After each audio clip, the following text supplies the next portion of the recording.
Ano nga guys, namamatay. Ngayon mga guys, bakit namamatay? Nag-double check tayo. Napansin ko rito, habang binobomba natin to, may mga tagas. Yun po, asin nyo po yung mga ang dami po. Parang nagkaroon ng bukal. Yun po. Ang dami. Nagkalat. Meron sa likod. Original pa ba yan? Ang dami. Kaya mga guys, kaya una matay, at least una pandara natin. Balikan natin ito bukas. Kasi palitan natin yung fuel filter, paklas natin yan. Update na lang po kayo bukas. At least una pandara natin. Okay, ngayon mga guys, yun po.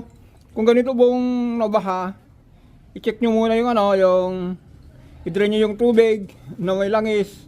Tapos yung starter na